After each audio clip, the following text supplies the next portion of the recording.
Bismillahirrahmanirrahim. Assalamu alaikum. Poetry 1, course code 403, lecture 28. In the earlier lecture, we discussed the neoclassical age. In this lecture, we are going to analyze the text of The Rape of the Lock, which is written by Alexander Pope. He was a poet writing in the last half of the 17th and the first half of the 18th century. We discussed the background of the neoclassical age. During the 17th century, there were a number of political incidents that gave rise to the changing conditions. The death of Queen Elizabeth in 1603. Later on, we saw James I coming to the throne, then Charles I, Charles II, the civil wars, the declaration of the country as a commonwealth. All these factors had divided the country into two parts. On the one hand, there were Catholics who were on the side of the government. On the other hand, there was Parliament and there were Protestants. So there was a strong clash between these two groups in the country. So this was this was because of the political incidents of the time. Towards the end of the 17th century, the Protestants took over the government, and as a result of this, the Catholics were banned. No Catholic king could take over the throne. Moreover, the kings were not allowed to marry any Catholic lady. So these were the factors that brought about the difficulties of Catholics, because earlier the Protestants were suffering for probably a century, for more than 100 years. They were suffering in the country. After the death of Queen Elizabeth, the country was going to be divided into two parts. So for nearly about 100 years, the clash between the Catholics and the Protestants, it culminated. It brought a misery to the Protestants. The Catholics were in power, and the rights of the Protestants were always neglected. They were taken away by the governmental forces. They were not given their right opportunities. So by the accession of the Protestant government, finally the Protestants, they were in power, and now these laws, they definitely affect the people of the age. Then we discussed the characteristics of the age. It sought for order, stability. There was a decorum. So form was given more importance. Subject matter. So all these things, they gave importance to logic and reasoning. उनके लिए ये emotions या feelings important नहीं थे. उनके लिए imagination के लिए कोई जगह नहीं थी. They thought that everything should be structured, well planned. उसको एक proper language के through आना चाहिए. It's not that whatever comes to your mind, you just write it down on the paper. So it was and well thought. As far as the literary genres are concerned, poetry was written during this time, but the poetry written during this time was different from the poetry written during the earlier years. For example, during the Elizabethan age, during Chaucer's time, the type of poetry that was written was different, because during the Elizabethan age, it was the imagination that was more important for writing poetry. But during the 17th century, or during the Augustan age, during the 18th century, imagination was not given any importance. Moreover, the other literary genres that developed, novel for the first time emerged. It developed, it flourished in England. Moreover, satires were very common because of the conditions of the society. There were different writers who were writing the satirical works. They were addressing the follies of the societies of the contemporary society in their works. When we discuss the notable writers of the age, there were a number of writers, but the most prominent among them were Dryden and Pope. And this is the reason that the Augustan age in England is divided into two halves. The first half, after the name of the writer who was most prominent during that time, the age of Dryden, and it ended with the death of Dryden.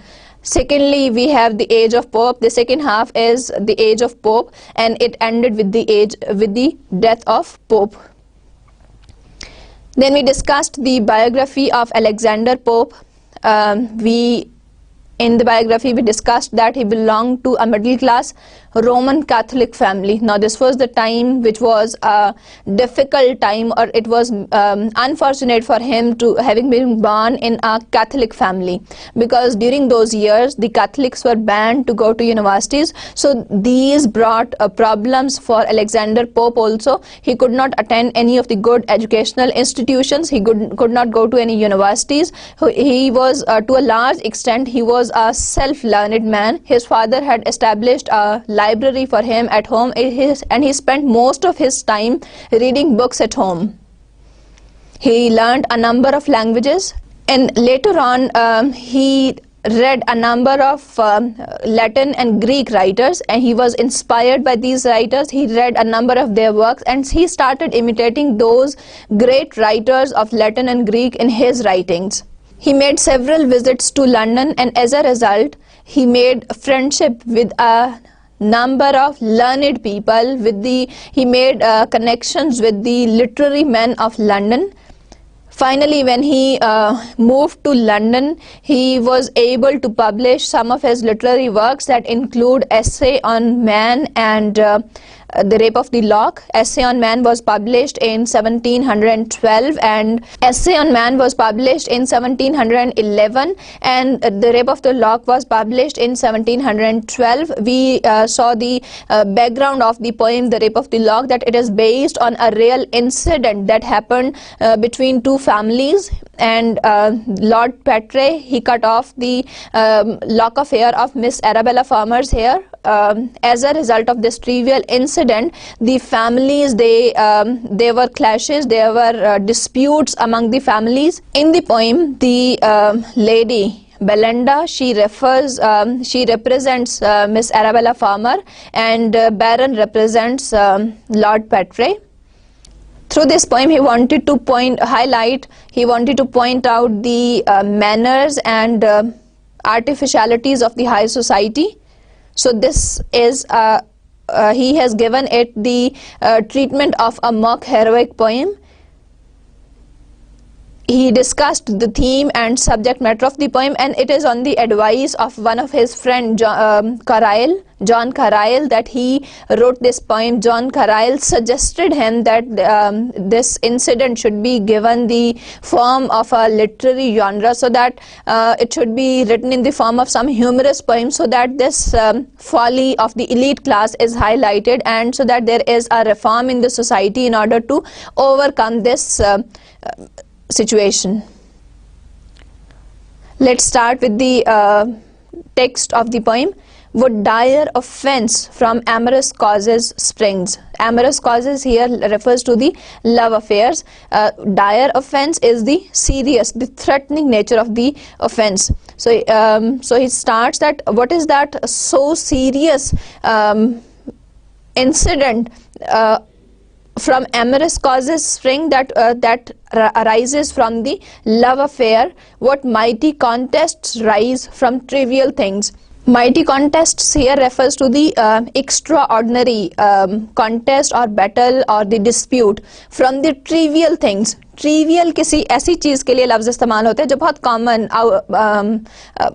Common place हो, जो हर रोज़ की बात हो, तो इतने मामूली, he says that कि इतना ही बड़ा डिस्प्यूट जो है इतनी मामूली सी बात से खड़ा हो गया. I sing, he says that I sing this verse to Carlyle. He says that Carlyle is a reference to Pope's friend John Carlyle. He says that on his advice, I'm going to write this poem. Muse is due, and he says that it is due to him. It is because of his suggestion that I'm going to write this piece of poetry. Muse here refers to the 9 muses in Greek mythology, or in other words, we can say that instead of 9 muses, since John Carlyle has suggested him to write this poem, so he invokes in the name of his friend John Carlyle, he invokes his friend for giving him inspiration for writing, for taking up this task of writing or talking about this trivial incident in his poem. That even Belinda may vouchsafe to view. that if she grants the favor to talk about this incident. Belinda is one of the character in this poem. She is the lady who lost the lock of her hair. Slight is the subject. He says that the subject matter of the poem is not very great. It is not very significant. इसकी कोई बहुत ज़्यादा importance नहीं है. But not so the praise. If she inspire and he approve my lays is my plans. He says that he here refers to Carlyle, his friend, who asked him to write a poem on this matter, on this subject matter. If she inspire, she here refers to Belinda. So it says that if Carlyle, he approves of my plan, he approves of my layout, and if Belinda keeps on inspiring me about this, about writing this incident, so he says that I'll be able to, if they approve, if they inspire me, I'll be able to complete this task. Say what strange motive. Strange motive, something, what is, because this is something that is out of his understanding. He says that he is asking the goddess. This is a reference to the Greek mythology. He says that what is the reason, what is the purpose could compel a well-bred lord to assault a gentle ballet. Ballet refers to a beautiful lady, to a young lady, to a young girl. So he says that assault is the attack. So he says that एक gentleman जिसका एक अच्छे खानदान से ताल्लुक है, क्या मकसद हो सकता है कि वो एक ब्यूटीफुल यंग गर्ल को जो है उसको अटैक करें, उसको निशाना बनाएं. So this is something strange. He says that this is something beyond my comprehension. This is something I could not make out. I could not figure out the reason for this. Or say what stranger cause yet unexplored. So he says that what is the cause? He says that okay, fine, that is the one thing that I don't understand, that what make a person, a young man who belongs to a good family, to attack a gentle lady, a gentle girl. He says that, and what stranger cause, that even stranger than that, even greater than that is the reason that which is not found yet unexplored, could make a gentle ballet reject a lord. Even beyond that comprehension, he says that I couldn't make out, I couldn't figure out, which is something unexplored, which is something still unknown, that what made that lady reject this gentleman, reject this lord. So lord here refers to Baron, who is the suitor of Belinda. In tasks so bold can little men engage, and in soft bosoms dwell such mighty rage. He says that in tasks so bold. So what is the reason? He says that first he discusses two things, that what made that gentleman attack a lady and what was the reason. Even stranger than that, there is another thing, another incident, that what made this young lady to reject this lord for him. He says that in task, in such type of tasks, in such type of exercises, can little men engage. He says that little men here he is referring because of the things they are involved in. So the use of the word little here is very purposeful. He says that these little men who are of little physique, so this is ironical here. And in soft bosoms refers to the females, the young ladies, dwell such mighty rage, that these men of little physique and these ladies who are very delicate and soft, how can they flourish such an extreme sense of anger that gave rise to a war, to a battle of such a high stature? These last two lines, they are often quoted also. Now another thing that if we look at the rhyme scheme of these lines, it is written in heroic couplet. So there are pairs of lines that will rhyme together. If we look at the last two words of these first two lines here, compel and bell, unexplored and lord, engage and rage, so they rhyme together. So it is written in heroic couplet. Soul through white curtains shot a timorous ray. So soul is the sun. Here it refers to the god of sun, that it peeps into the room through the white curtains and it is spreading its weak rays. It's because it is peeping into the room through the white curtain, so the rays of the sun are weak and timid. And opened those eyes. Now here it refers to the eyes of Belinda, that her eyes are so shining, so bright, that these can eclipse the day. It can darken the day. Those eyes are glittering, they are so bright that they can eclipse the day. Now lapdogs give themselves a rousing shake.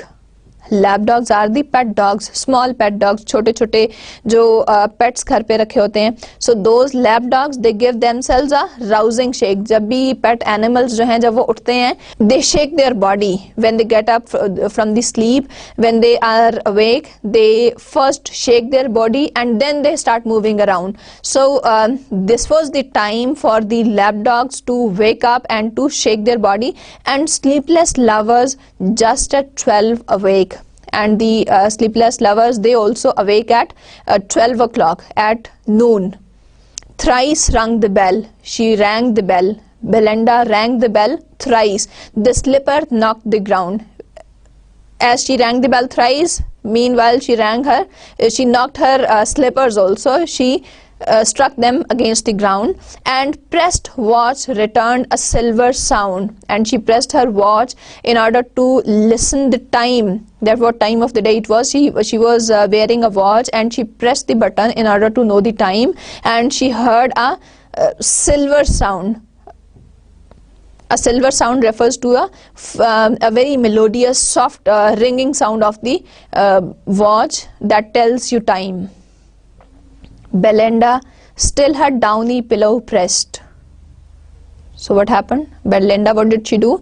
She went back to her soft pillow. She pressed her head against the pillow, against the soft pillow. Her guardian self prolonged the balmy rest. The self, who was on guard. So self is a spirit here. So that the spirit who was keeping a guard on Belinda, it extended her rest, it extended her sleep. It was he had summoned to her silent bed. Why had the spirit done so? It had summoned her to her silent bed, the morning dream that hovered over her head. And there was a particular purpose behind that sleep, behind that prolonging of the rest, because the self had extended that sleep in order to give her a dream, because the self had seen something and that was not very clear that what it was, but it wanted to threaten the lady of the approaching danger.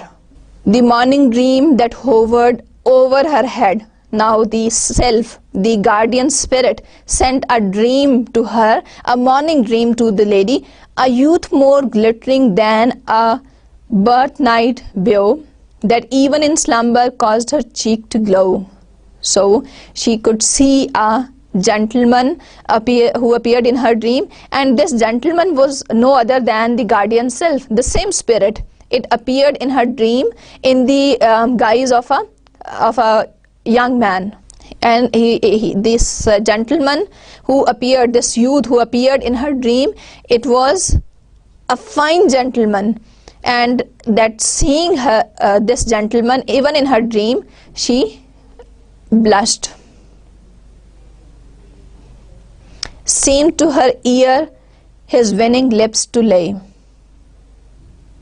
and the spirit came nearer to her ear in order to say something. So winning lips refers to the attractive lips, as I just discussed earlier, that this gentleman, this youth was very attractive and very charming. So he had very attractive lips also, since it was a spirit. And thus in whispers said, and it whispered in Belinda's ears, or seemed to say, and while whispering it said, fairest of mortals, thou distinguished care of thousand bright inhabitants of air. So he says that you are all beautiful, you are the most beautiful of all the living inhabitants of this earth. thou distinguished care, that you are in the care of the thousands of the fairies, thousands of the spirits who reside in air. If ever one vision touched thy infant thought, he says that during your childhood you must have heard this story. Now he says that what type of story that would be, of all the nurse and all the priests have taught, that during the childhood years you are often told the stories of fairies and the supernatural creatures. So he says that you must have heard, you must have created a vision in your mind of those things, of airy elves by moonlight shadows seen. So you must have heard the stories of airy elves are fairies by moonlight shadows who walk in the moonlight shadows. The silver token. This it is believed that the maidens who keep their house very neat and clean and tidy, these fairies, they bring silver token and drop them in their shoes for as a reward. And the circled green, and these fairies, they dance around in the green fields, or virgins visited by angel powers. And these virgins who are very chaste and pious, they are visited by the angels also, by the angel powers also, with golden crowns. And these angels, they come to these virgins with golden crowns and wreaths of heavenly flowers, कि वो उनके लिए garlands लेकर आते हैं जिसमें के heavenly flowers लगे होते हैं, उनके लिए गोल्डन क्राउन्स लेकर आते हैं. Here and believe, what did it say? Hear and believe, that listen to me and believe me, thy own importance know, and try to understand your own importance. He says that try to understand the importance of your own character. Nor bound thy narrow views to things below the earthly things. He says that try to understand your importance and don't confine yourself to the worldly things, to the inferior things of this world. Some secret truths from learned pride concealed, that some truths are secret, and these truths, they are not known even by the learned people, because of their pride. Their pride conceals it from their view. Their pride conceals such truth from their view. To maids alone and children are revealed. This truth is revealed only to the maids, to the young girls and to the children. So the young girls who are chaste and pious and attractive, they and the children only know about these truths. The learned men, the scholars, they cannot reach these truths because of their arrogance, because of their pride. What though no credit doubting wits may give. The learned men, the scholars, would not give it any credit. They would not believe in it. The fair and innocent shall still believe. Who will believe in this? The fair, the young girls and the innocent, the children, shall still believe. They only believe in these things. Know then, unnumbered spirits around thee fly. So around you, there are countless, there are infinite spirits who fly around you. The light militia of the lower sky, militia is the army. So these spirits are the army of the lower sky. They fly around you, they keep a guard on you, and they are infinite in number. They keep a guard around you, they keep on flying around you all the time. These, though unseen, are ever on the wing, hang over the box and hover round the ring. So what do? They are unseen. They cannot be seen. उनको कोई भी देख नहीं सकता है. Are ever on the wing. They are always flying. They are always, they never rest. They are always flying around you. They are always flying around the ladies. Hang over the box. And they even go to the box where you go and hover round the ring. And they keep on taking the round of the place where you are. Think what an equipage thou hast in air. So no matter where you go, even your theater, your box, wherever you go, these spirits, they are with you. They keep on flying around you. They keep a guard on you. Think what an equipage. Equipage is the attendants. So he says that imagine that how many attendants you have in the air, and view with scorn 2 pages and a chair. So he says that these are nothing as compared to the two or three attendants that you have around you. As now your own, our beings were of old, and once enclosed in woman's beauteous mold. So he says that the services that these spirits, they do for you, that is outnumbered in comparison to the services that these spirits do for you. Whatever your own attendants, your maids are doing, it is nothing in comparison to the services that these spirits do for you. He says that as far as we are concerned, the spirits are concerned, we were also like you when we were in the past. So he says that we were also beautiful women in this world. So he says that once we were also the beautiful woman in the world, thence by a soft transition we repair from earthly vehicles to these of air. Earthly vehicles here refers to the human bodies. He says that through a transition we have been transformed into the spirits. From the position of human beings, we have been transformed into the spirits. Think not. He says that do not think that when women's transient breath is fled, when the women die, that all their vanities at once are dead. Do not think that when the women die, all their vanities, all their pride and arrogance, that also dies with them, that also dies with their death. Succeeding vanities she still regards. She keeps these vanities, those vanities she still keeps with her, and though she plays no more, overlooks the cards. So what happens when the women, they die, when they take their last breath into this world, these vanities that with which she die, she still keeps those vanities in her heart. It is another case that she cannot play the card game, but she can observe the players holding the cards and playing the game. Her joy in gilded chariots when alive, and love of amber after death survive.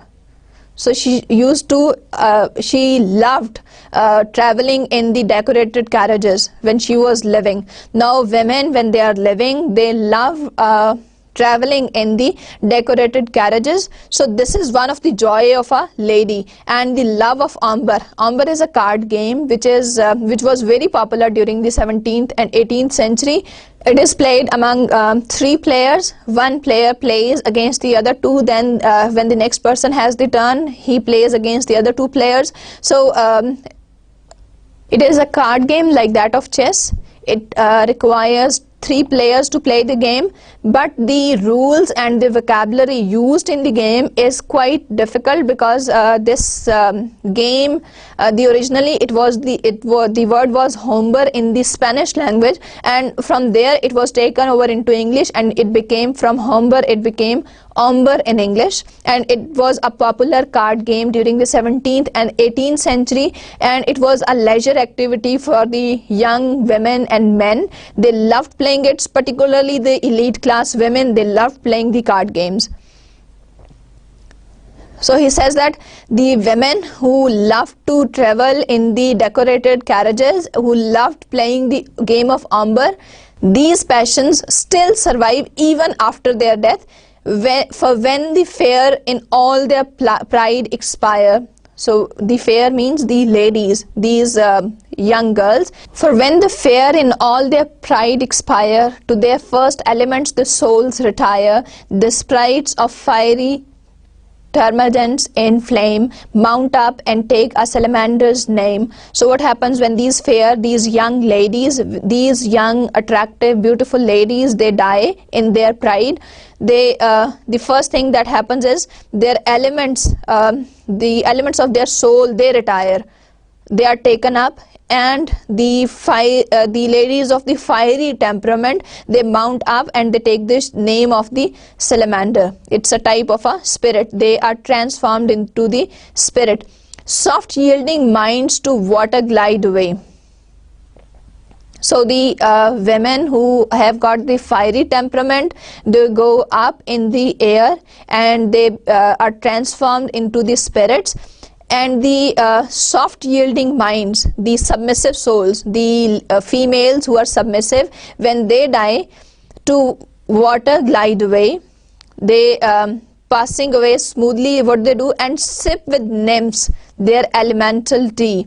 They take the tea that is made with water. The graver prude sinks downward to a norm.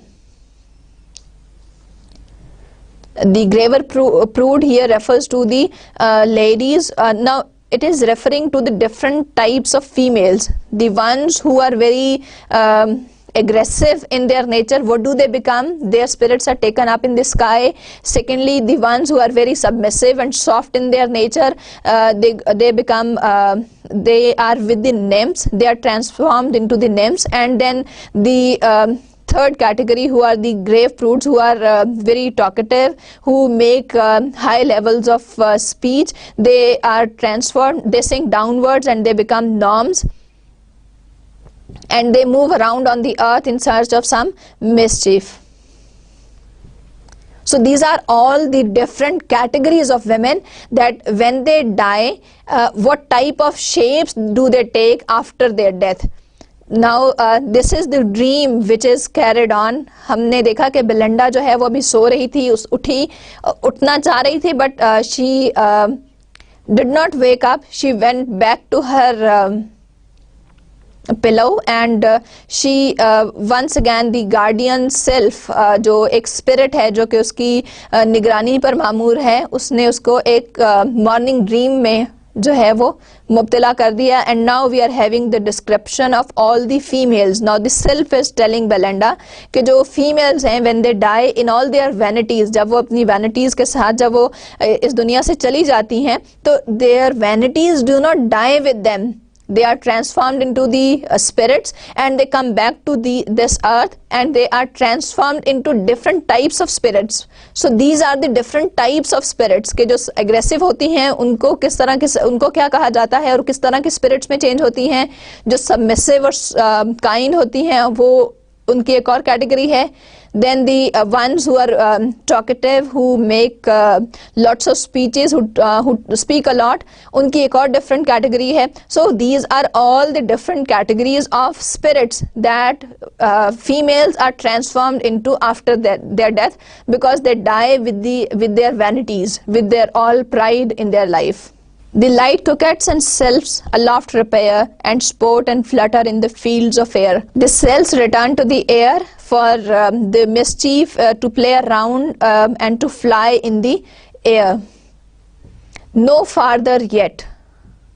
Whoever fair and chaste rejects mankind is by some self embraced.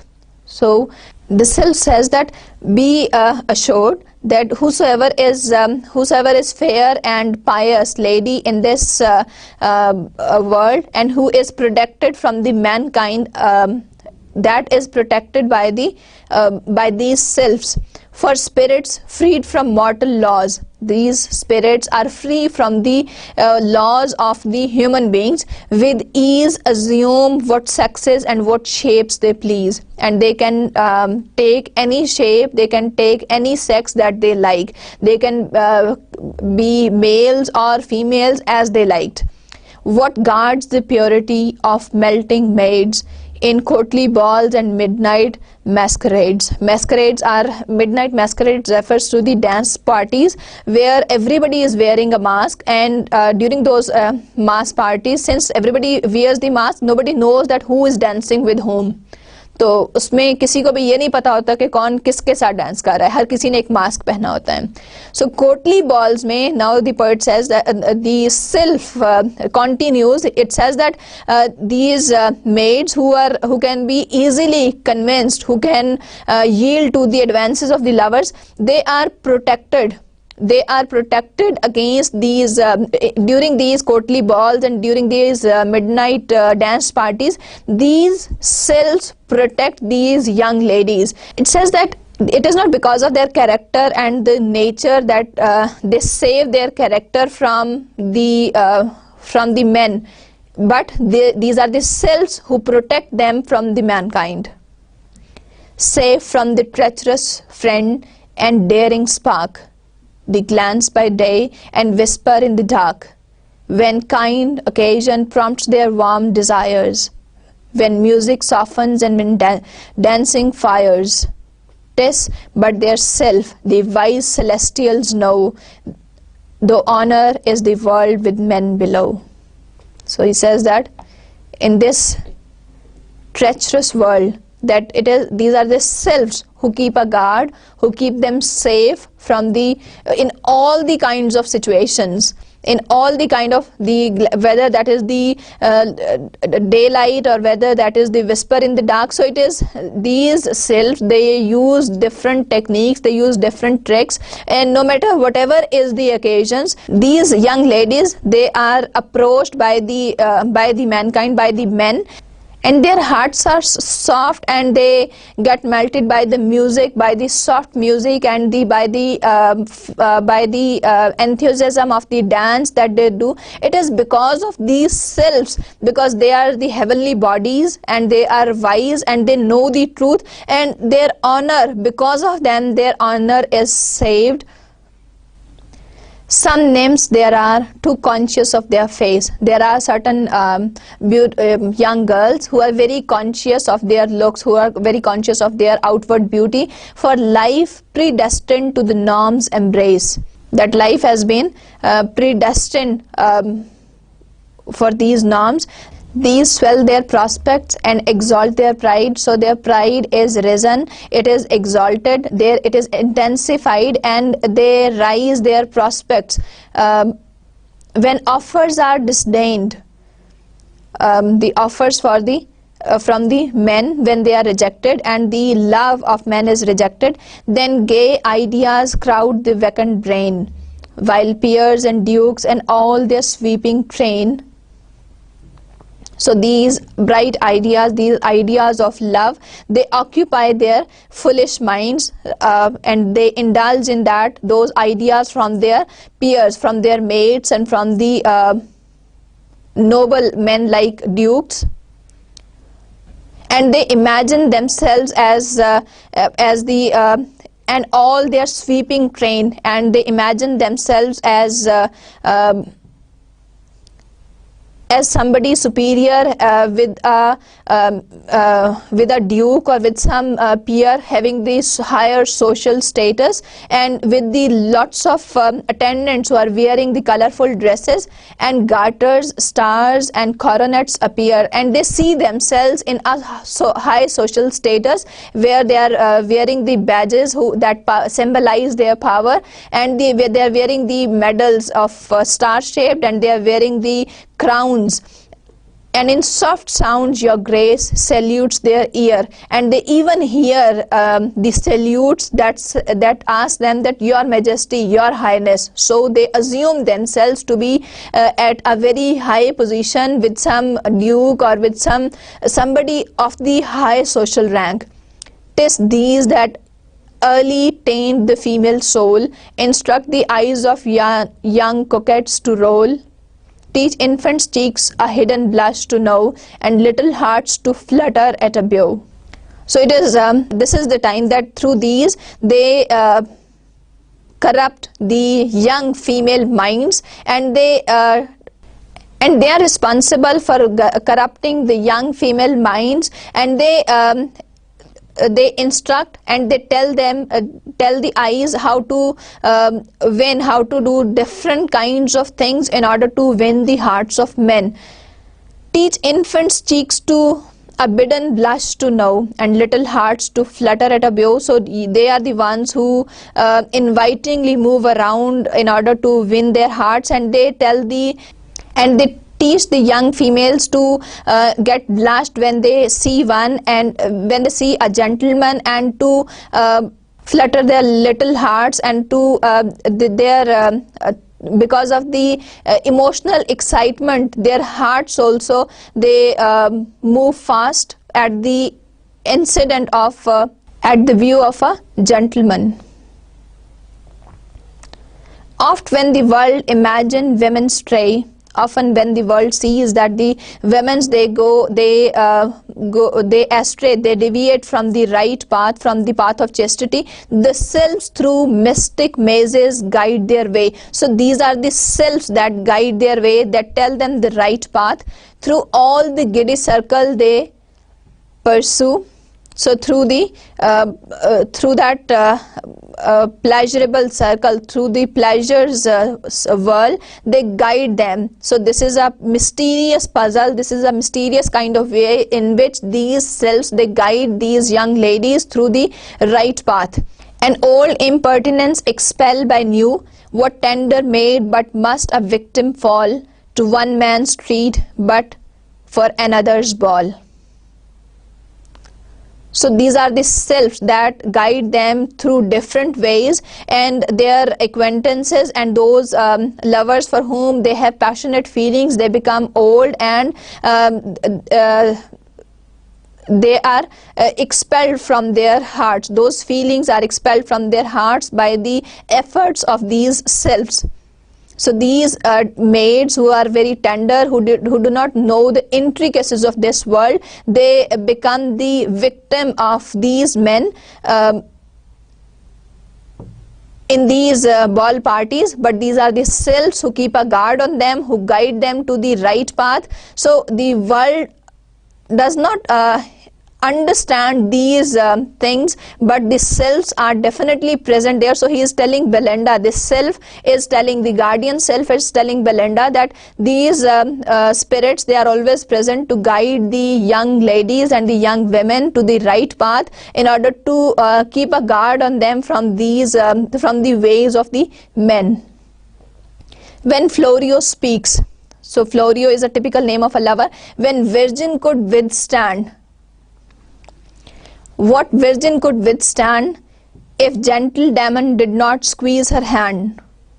So these are the selves that Damon squeezed her hand, and she was able to resist the temptations of Florio. With varying vanities from every part, they shift the moving toy shop of their heart. So what happens with their vanities moving, they with the changing follies, they are able to resist, and they are able to move their vanities from a place to place, like a toy shop. So here he refers to the hearts of the young females as the toy shops, because they keep on shifting their passions from one person to the other. Where wigs, with sword knots strive, beaux banish beaux, and coaches drive. So the fashionable young men, where the one thing is replaced by the other. So this is these two lines, they are very good examples of alliterative verse. Where wigs, with wigs. Now in 4 of these words, they begin with W. Then sword knots, this is the repetition of the word. Then beaux banish beaux, and coaches drive. So it is a very good example of alliteration here. He says that he is representing the same idea by using the different words, that their hearts represent a toy shop, or their follies, they shift, their attention keeps on shifting from one man to the other. For example, as wigs are, the older wigs are replaced by the newer wigs when there is another affair. Or the sword knots, the swords of these young gentlemen, they represent, or they are replaced by the swords, like the sword of the 14th or the medieval ages knight, 14th or 15th century knights. Beaux banish beaux, so one gentleman is replaced by another one. Coaches drive, so they keep on moving from, they love traveling by these coaches. This erring mortals levity may call. So erring is the mistaken.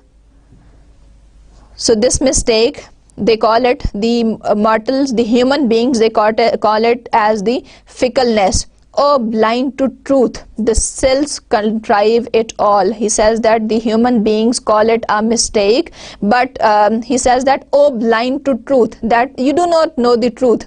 तुम्हें असल हकीकत का नहीं पता. The selves contrive it all. These are the selves who plan it. These are the selves who conspire it all. Of these am I. Now he is telling about himself that I am. He is going to give his own introduction that who he is. First he gave a long elaborate description of the spirits. How do they become spirits and what are the different shapes और उनका क्या काम है. हमें उसने complete description दी है कि ये लोग spirits जो हैं ये इनका क्या काम है, ये किस तरह से इन spirits में change हुए हैं, what type of the people are converted into these spirits, into these various types of spirits. Who thy protection claim, that I am doing the job of your protection. A watchful spirit, I am a watchful spirit, that I am keeping a guard on you. And Ariel is my name. He says that my name is Ariel. Late as I ranked the crystal vials of air in the clear mirror of thy ruling star. Ruling star, the star of guidance, and crystal vials of air, it refers to the clear air. He says that today late I ranked the crystal vials of air when I looked into the clear air in the clear mirror of thy ruling star, that in your stars I saw something and I want to inform you about that. I saw, alas, he says that he is very sorrowful. He says that I saw, alas, some dread event impend, that something bad is going to happen, some terrible event is going to occur. Ever to the main this morning sun descend, that before the today's sun sets in the west, something is going to happen, but heaven reveals not what or how or where. Now he is exclaiming the thing, he is telling the situation. He says that there is something bad going to happen to you. I am your guardian spirit and this is my responsibility to inform you of the coming danger. He says that some bad incident is going to occur today before the today's sun sets. Some bad incident is going to occur, but the heavens did not tell me that what will be that incident or how will it happen or what will be the place of that incident. Warned by thyself, that you are warned by me. Ariel warns Belinda. He says that you are warned by yourself, O pious maid. He calls her pious. He says that, O pious young girl, O chaste young beautiful girl, beware, that you should have to be careful now. This is to disclose is all thy guardian can, that I am your guardian spirit and this is all I can tell you. I can tell you no more than this. I just know the heavens have just revealed that there is something bad going to happen to you today before the sunset. Beware of all, but most beware of man. He says that be careful of all the human beings, of all the mankind, but most of all you have to be aware of men. He said, when Shock, who thought she slept too long, leapt up and waked his mistress with his tongue. Shock is the pet dog of Belinda. So the pet dog, it thought that his mistress has slept too long. It tried to wake her up through its tongue. It was then, Belinda, if reports say true, thy eyes first opened on a billet doux. Billet doux is the love letter. She opened her eyes and for the first time she tried to cast her eyes on the love letter, that if there was any message for her for that day. And what that letter carried, wounds and charms and ardors, were no sooner read. So she read it. There it had the wounds and charms and the ardors also. Ardors as the token of love. With that she had been invited. She read that letter. It contained a token of love. It contained the attraction of going to that place for attending that occasion. But all the vision vanished from thy head. Here this vision, it refers to the dream that the self, the warning that the self had given her. All that vanished, it disappeared from her mind. The self had given a warning about some dreaded event. It had warned her against something terrible that was going to occur. So after letter, after reading that message that she had read in that billet doux, all that warning disappeared from her mind. And now unveiled, the toilet stands displayed. So her toilet here refers to the dressing table of Belinda. It is all displayed, it is all exposed. Each silver was in mystic order laid. So there were a number of vases, a number of bottles were there for the beautification of ladies, and they were put in the mystic order. There was a specific order that was kept in mind for keeping, for arranging these bottles, for arranging these vases. First, robed in white, the nymph intent adores, with head uncovered, the cosmetic powers. So, first of all, what she did, her dressing table was disclosed, and it was all in presented, and she wore her white gown, and she offered the prayers, and with her head naked, she offered the prayers to the cosmetic powers. She offered the prayers to the goddess of, or to the god of cosmetic powers for beautification. A heavenly image in the glass appears. So heavenly image here is a reference to Belinda herself. She stood in front of the mirror. Here Belinda has been represented as a goddess. So that is why it is said heavenly image. So that her image was reflected in the mirror. To that she bends, to that her eyes she rears. First she looked herself in the mirror, then she took a step behind, and she bent down and looked at herself. The inferior priestess at her altar's side, so there was a maid also standing by her.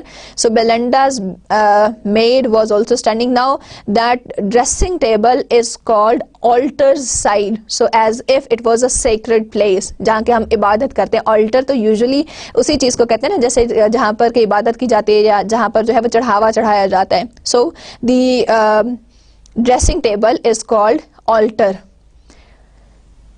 So the inferior priestess at her altar's side, trembling, begins the sacred rites of pride. So she started doing the rituals of getting her. So the maid, Belinda's maid, started offering the rituals of getting her lady prepared. Unnumbered treasures ope at once, and here the various offerings of the world appear. So she opened a number of boxes one by one, and in all these boxes there were things that were collected from all over the world. They belong to different parts of the world. From each she nicely culls with curious toil. She very nicely she took a small amount from a number of them with a great hard work, and decks the goddess with the glittering spoil. And the goddess here refers to Belinda, and she decorated, she prepared her very nicely with the gems and the colorful things. She used all those precious things that belong to different parts of the world. This casket, India's glowing gems unlocks, and all Arabia breathes from yonder box. There was a box that contained the gems, and in another box there were perfumes from Arabia, and she also had the comb of the shell of tortoise and the ivory of elephant. So all these things were present for her beautification, for making her getting ready for some party or for some event of the day. The tortoise hair and elephant unite, transformed to combs and speckled and the white. Her files of pins extend their shining rows, puffs, powders, patches, Bibles, billet doux. The last line once again is a fine example of alliterative verse. Puffs, powders and patches, three of the words beginning with per, and then Bibles and billet doux, both of these words beginning with ber. So it's a fine example of the alliterative verse. So what she had for getting ready for her beautification, the tortoise, the comb which was made of the tortoise shell, and it was speckled, it was spotted, and there was comb made of ivory of the elephant, and it was white, and there was a row of pins. They were shining and they were arranged in the form of a row. And she even used the puffs. She used the pieces of silk to apply powder on her face. And then there were Bibles also. And there were certain love letters also that certain boxes contained. Now awful beauty puts on all its arms. Now arms here refers to the things that Belinda would use as the cosmetics. So this is the weapon of women. So here he very satirically refers to the cosmetics, the articles of cosmetics as arms of women. So she used all these things of beautification. The fair each moment rises in her charms. That every moment her was increasing her beauty, was increasing her charms, repairs her smiles. And everything that she was using, or the maid was using to beautify her, it increased her smiles. Awakens every grace, and it was giving rise to her, it was increasing her grace, and calls forth all the wonders of her face, and in every way it was making her face glow, and sees by degrees a purer blush arise, and keener lightnings quicken in her eyes. So there was a pure blush on her face, and there was a quick lightning also in her eyes. Her eyes were very bright because of these. So they were faster. Here it refers to the changing minds also. It refers to her, not only her beautiful looks, it refers to her it refers to her state of mind also, that the way her eyes are bright and shining, in the same way her mind is also changing from moment to moment. The busy selves surround their darling care. These set the head and those divide the hair.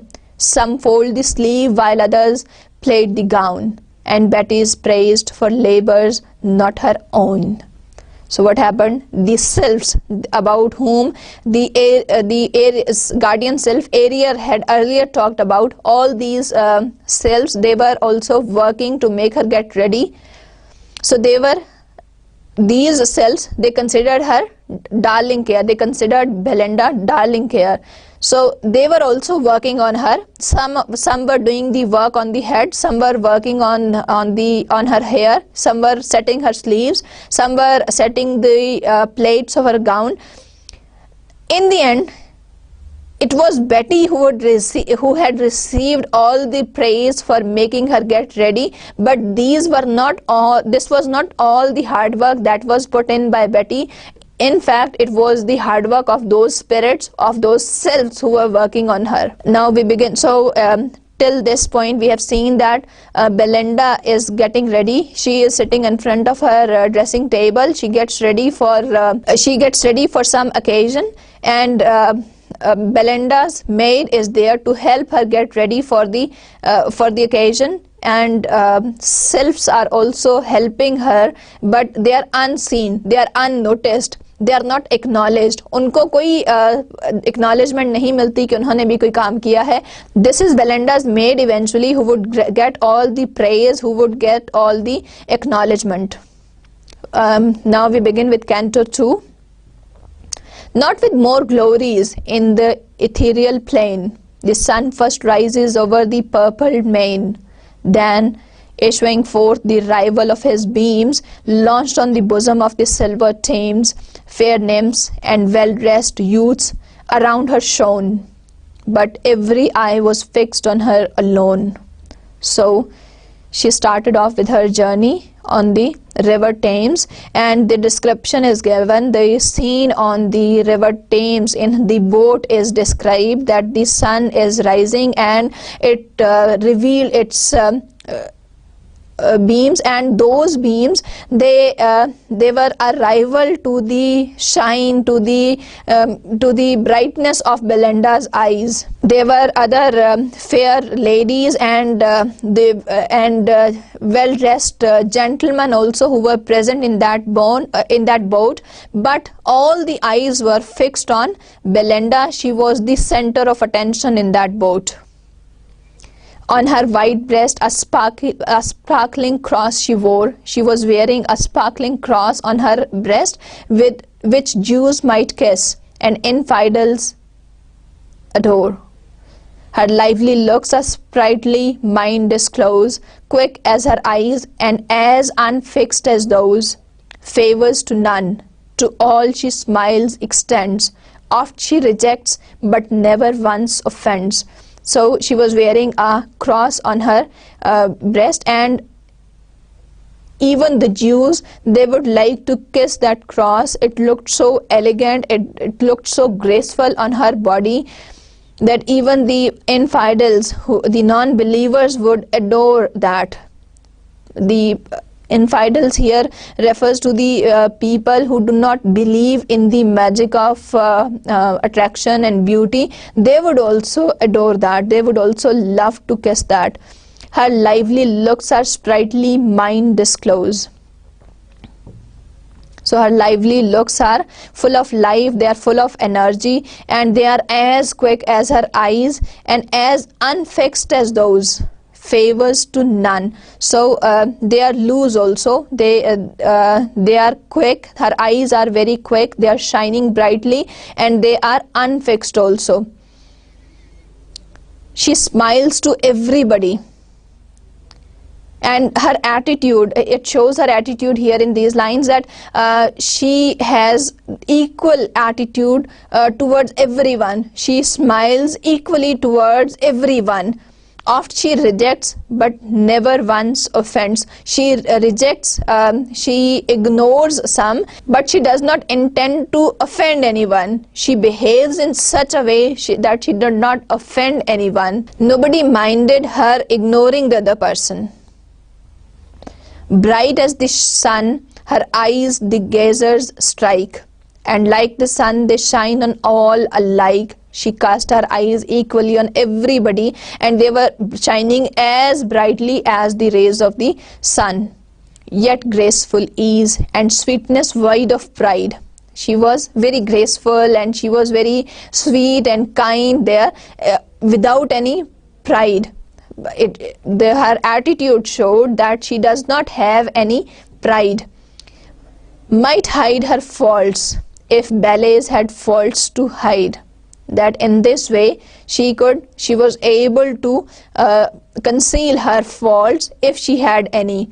If to her share some female errors fall, look on her face and you'll forget them all. Even if anybody ever knew any of the mistakes, any of the flaws in the women character, once you look at her face, she would appear so charming and kind and attractive that you would forget all those flaws. This nymph, to the destruction of mankind, nourished two locks. Belinda, this nymph here refers to Belinda. So she had developed two beautiful locks, and to the destruction of mankind, that everybody adored those, which graceful hung behind in equal curls, and well conspired to deck with shining ringlets her smooth ivory neck. That it seemed that these two curls, they had some rivalry, they had developed some mutual agreement that they would make her neck, which is as white as ivory, or it is as delicate as that of ivory. So these had made a plan that they would make it very graceful and smooth.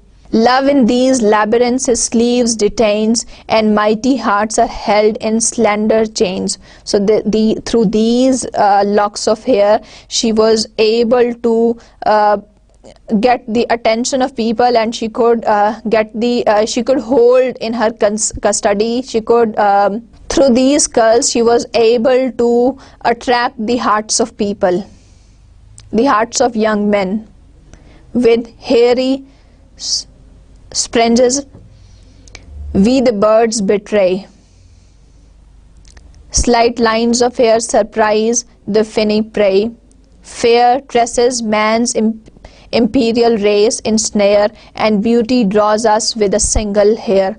He says that we usually use certain things in order to, we use the traps, we use the snares to catch the birds, and we use the, in order to catch the fish, we use a line, we use a rope. The way we use the traps, the hairy traps to catch the birds, and with the way we use the lines, the hairy lines to catch the fish, in the similar way the women who have long hair, they can entrap the men. Now not only men, man's imperial race. Imperial here refers to the authority of men, since men are usually authoritative and they are stronger. So this stronger and authoritative race of women is entrapped by the long hair of women. So he says that, and beauty draws us with a single hair, that not long and many hair, even the beauty of a single hair can entrap a man. The adventurous baron, the bright locks admired. He saw, he wished, and to the prize aspired. Now, this is the second character here, Baron.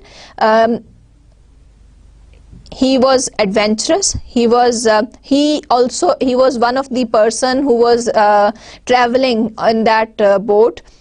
He admired the bright locks of Belinda. He saw them and he wished to get those locks of hair, and to the prize aspired. He started thinking of making the plan to get those locks of hair. Resolved to win, he was determined. He was determined to win. He wanted to get those locks of hair at any cost. He meditates the way. He was thinking of the plan. He was making a plan. He was thinking of the way how to get that. By force to ravish, or by fraud betray. So he was thinking of the plan how to get it, by either it could be gained by force or by some fraud, by some unfair means. For when success a lover's toil attends, few ask if fraud or force attained his ends. So he says that when you put in the hard work, when the lovers put in the hard work, it does not matter that what means you have used to attain that success. It can be either by force or by fraud. That does not matter. Really what matters is the success. For this ever Phoebus rose. He had implored propitious heaven, and every power adored. So Phoebus is the reference to the sun, who is a god of prophecy also, and he had implored, he has asked for his kindness, for his favor in the morning, and he has requested the heavens to give him power, to give him strength to be successful in his aim. But chiefly love, the chief of all, he prayed to love an altar built. He had built an altar for love of 12 vast French romances neatly gilt. There lay 3 garters, half a pair of gloves, and all the trophies of his former loves. So he had the 12 French romances, and he had the skillfully gilt, and they were skillfully gilt in the leather, and he had 3 badges and a pair of gloves, and he had certain trophies also that he had won in his former love affairs. So all these he sacrificed. With tender billet-doux he lights the pyre, and breathes 3 amorous sighs to raise the fire. So he prayed. He lighted that through all these by offering all these sacrifices, and 3 sighs for his feelings of love. He in order to have that enthusiasm, that excitement of love, he uttered those 3 sighs.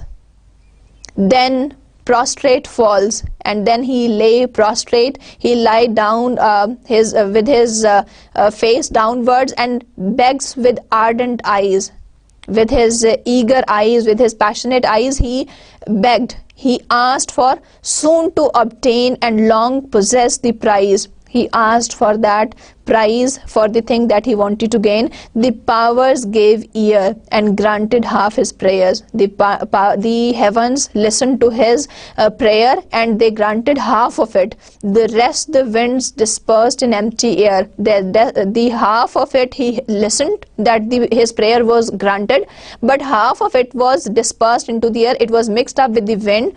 But now secure the painted vessel glides, the sunbeams trembling on the floating tides.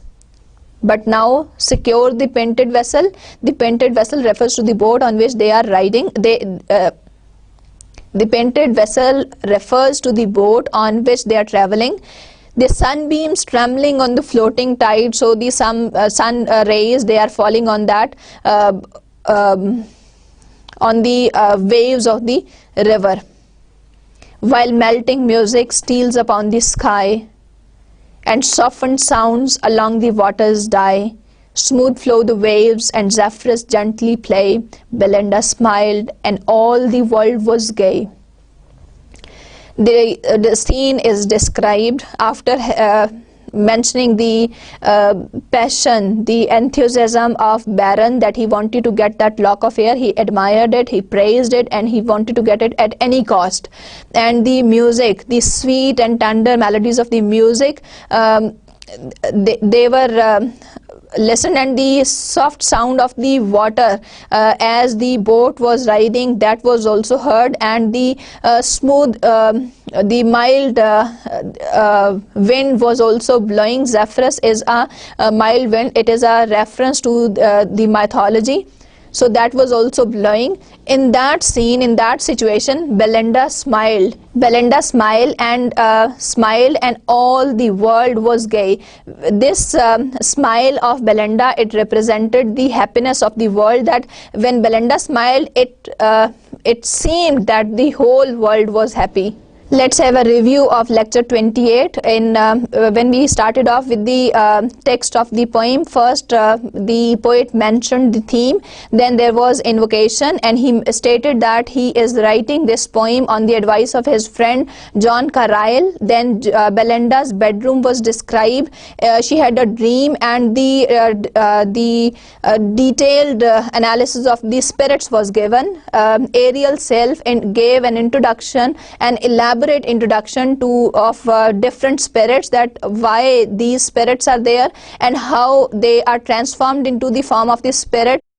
Then the voyage is described. Belinda gets ready for the finally Belinda gets ready for the occasion. The voyage is described. They start their journey on a boat, and the atmosphere on the boat is described. Finally, when Belinda smiles, it represented the happiness of the whole world. It represented, her smile was synonymous to the happiness of the world, that it seemed that the whole world was happy. In the next lecture, we will start from this point onwards. Allah Hafiz.